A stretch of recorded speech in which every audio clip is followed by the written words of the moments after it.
तो कल तक हमने ये जो है थोड़ा सा पढ़ा था। इसमें हमने देखा कि जो गांधी जी हैं उनके एक फ्रेंड थे जिनका नाम था पारसी रुस्तम जी। पारसी थे वो, तो वो इनके कलीग भी थे और बाद में इनके क्लाइंट कैसे बने, क्योंकि उन्होंने वो जो बिज़नेस कर रहे थे साथ साथ ही वो लॉ भी मतलब प्रैक्टिस कर रहे थे और बिज़नेस भी साथ साथ चला रहे थे। और उस बिज़नेस में उसने कुछ घपला किया, कुछ स्मगलिंग की, जिसकी वजह से उसका जो है वो जो राज है वो खुल गया और वो उस पर केस चढ़ गया, उस पर केस दाखिल किया गया। और वो दौड़ दौड़ के किसके पास आया? गांधी जी के पास आया, क्योंकि ये आपस में बहुत ही गहरे दोस्त थे और उससे पूरा भरोसा था गांधी जी पर कि सिर्फ दुनिया में यही है जो मुझे इस मुसीबत से निकाल सकते हैं। I calmed him and said, to save or not to save you is in his hands. मैंने उसको चुप कराया, क्योंकि वो बहुत परेशान था। मैंने उसको चुप कराया, उसको हिम्मत दी और कहा बचाना या ना बचाना उसके हाथ में है। His hands, H कैपिटल है, इसका मतलब ये कौन है? गॉड, ठीक है। Is in his hands. As to me, you know my way. I can but try to save you by means of confession. जहाँ तक मेरा ताल्लुक़ है तुम जानते हो मैं कुछ गलत नहीं करता हूँ। हाँ, मैं तुम्हें बचा सकता हूँ सिर्फ एक ही चीज़ से, कि तुम जाकर अपना गुनाह कबूल करो। The good Parsi felt deeply mortified. जो ये पारसी था, ये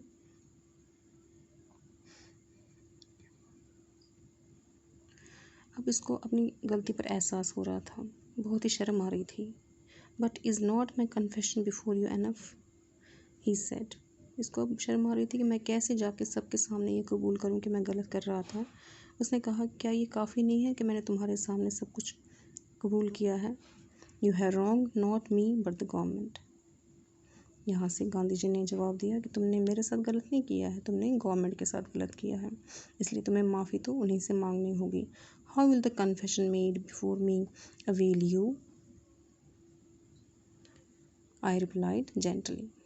तो अगर तुम मेरे सामने कन्फेशन करोगे, मेरे सामने माफ़ी मांगोगे, अपना गुनाह कबूल करोगे, उससे तो तुम्हें कोई फ़र्क नहीं पड़ेगा, क्योंकि तुम्हें छोड़ देना या तुम्हें सज़ा देना वो किसके हाथ में है? गवर्नमेंट के हाथ में है।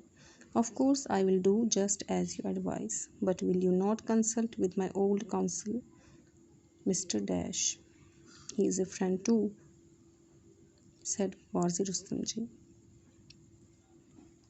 अब ये बोलने लगा, कहने लगा हाँ चलो अब मैं वही करूँगा। I will do just as you advice, चलो मैं वही करता हूँ जैसे तुम कहते हो, लेकिन फिर भी तुम एक बार मेरे दूसरे दोस्त से, जो मेरा काउंसलर है, जो मेरा केस लड़ रहा है, उसके साथ बात करो।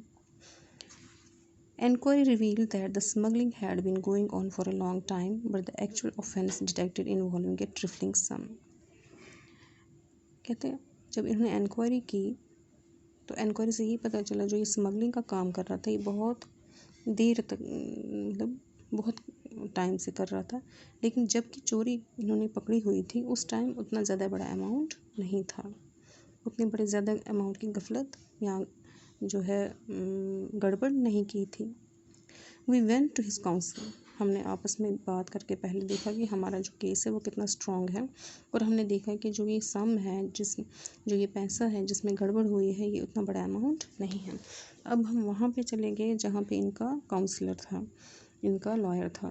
ही perused the papers and said, उसने हमारे सामने पेपर्स रखे और कहा the case will be tried by jury and a native jury will be the last acquit and India.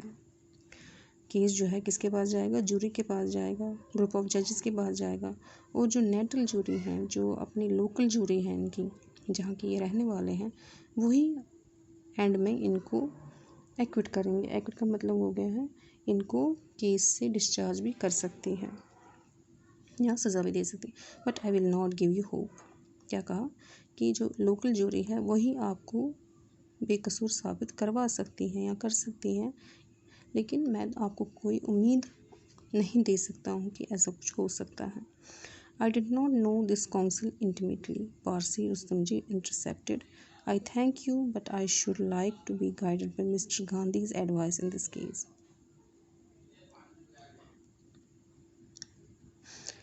I did not know this council intimately, Parsi Rustam ji intercepted.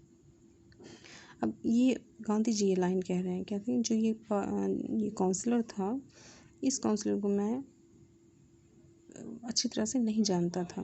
तो इतनी दौरान में ही जो रुस्तम जी थे उन्होंने बात कहकर मुंह बंद कर दिया। क्या कहा? I thank you, but I should like to be guided by Mr. Gandhi's advice in this case. He knows me intimately. Of course, you will advise him whenever necessary. तो जो ये रुस्तम जी थे इन्होंने एकदम से बात कही, कहा कि नहीं नहीं ठीक है, मैं गांधी जी के एडवाइस पर ही चलना चाहता हूँ, मेरा केस यही लेंगे और अगर आपकी हेल्प की ज़रूरत पड़ी तो हम आपसे बात करेंगे। Having thus shelved the council's question, we went to Parsi Rustam ji shop. Counsellor जो हमें बताया था उस चीज़ को हमने एक साइड में रख दिया। शेल्व मतलब हो गया शेल्फ पे रख दिया, यानी साइड में रख दिया। और हम कहाँ गए? रुस्तम जी की शॉप पर गए, दुकान पर गए जहाँ पर ये बिजनेस करता था। And now explaining my way I said to him, I don't think this case should be taken to court at all. और जब हम वहाँ पहुँचे तो वहाँ मैंने सब कुछ देखकर क्या कहा कि मुझे नहीं लगता कि तुम्हें इस केस को कोर्ट में लेना चाहिए। It rests with the custom officer to prosecute you और टू लेट यू गो। ये तो सिर्फ कस्टम ऑफिसर्स ही हैं जो आपको सज़ा दे सकते हैं या आपको छोड़ सकते हैं। And he in turn will have to be guided by the attorney general. और उनको जो है उनको गाइड कौन करता है या वो किसके कहने पर ये सब कुछ करेंगे? अटॉर्नी जनरल के कहने पर। I am prepare to meet both.